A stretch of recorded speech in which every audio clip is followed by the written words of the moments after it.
Здравейте! Ще ви демонстрирам инвертора за захранване на луминесцентна лампа на 12 волта.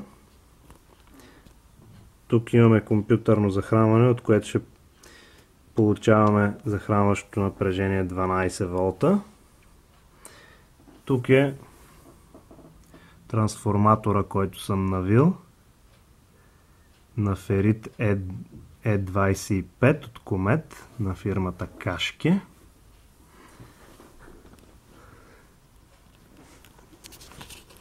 Тук ето това нещо е дросела, който също е от Комет, 470 микрохенри. Трябва да вземете този за най-голям ток, 1 ампер. Тук виждаме резонансния кондензатор на Вима 0,1 микрофарада. Той трябва да е кондензатор с ниски загуби, защото е подложен на доста сериозна реактивна енергия. Този кондензатор 1 микрофарад служи просто за филтрация на захранването и в случая на 400 волта, просто защото съм имал такъв, съм го сложил, иначе всякакъв друг кондензатор 1 микрофарад и повече би свършил работа. Виждаме транзисторите. Ето този тук и тук този се вижда гърба му. Това са транзистори BD139 без радиатор, защото те се нагряват изключително малко, разсеяната мощност е много малка. Тук виждаме баластния кондензатор във вторичната намотка, който е 680 пикофарада в случая за конкретната тръба. Ето тук е свързана тръба от луминесцентна лампа, от енергоспестяваща лампа всъщност. Тази тръба е от 11 ватова лампа.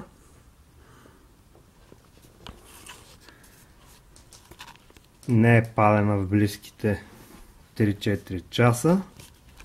Така че това, което ще видите, ще бъде запалване на студена тръба.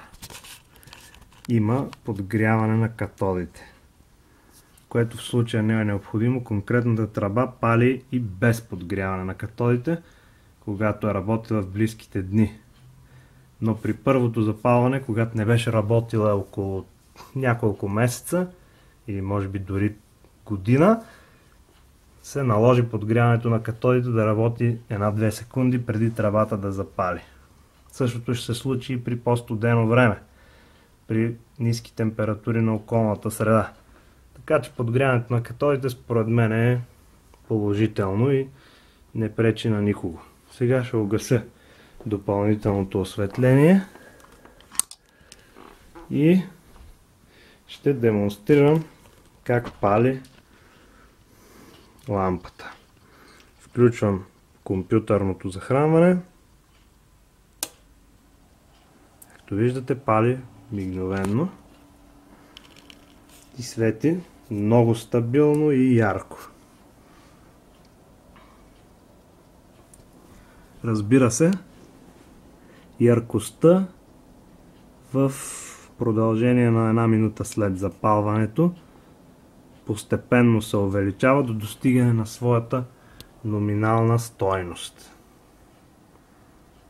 Както ще видите и от осцилограмите, тръбата работи с напълно симетрично променливо напрежение и ток през нея. Тока през нея е практически непрекъснат. При тази честота газа няма време да се деионизира и имаме един много добър синусоидален режим, който включително води със себе си следните предимства, че схемата излъчва минимално количество радиосмущения. Тоест, това е много добре за старите съндъци. Ние като колекционери на такава техника не би трябвало да правим устройства, които генерират смущения. Така че имаме една изключително ефективна, лесна за изпълнение схема, която води до стабилна, надеждна работа на тръбата с удължен живот и общо взето само позитивни неща мога да кажа за тази схема. Ето транзисторите. Температурата е практически температурата на кожата на ръката. Не усещам транзистора нито като топъл, нито като студен. То е просто с температурата на ръката, т.е. около 32 градуса. В случая дроселчето от Комет е най-така елемента в тази схема, който отделя топлина. Усеща се как се затопля, тъй като този конкретния е за 600 мА ток. В момента тази тръба свети с около 7 вата мощност, консумирана от компютърното захранване, 7-8 вата. Обаче силата и на светене на самата тръба е същата като тази на енергоспестяващата крушка, от която е взета всъщност тръбата. Тоест, крушката консумира от мрежата 11 вата. Тоест, ние тук имаме по-добра ефективност на този инвертор спрямо този, който е на енергоспестяващата крушка. Колко точно е ефективността, не бих могъл да кажа, защото е трудно да се измерят стойностите на напреженията и токовете през тръбата при тези честоти и не идеално синусоидални токове и напрежения. Така че ефективността само мога да предполагам колко е. Имаме малко загуби в ферита на трансформатора. Леко се затопля.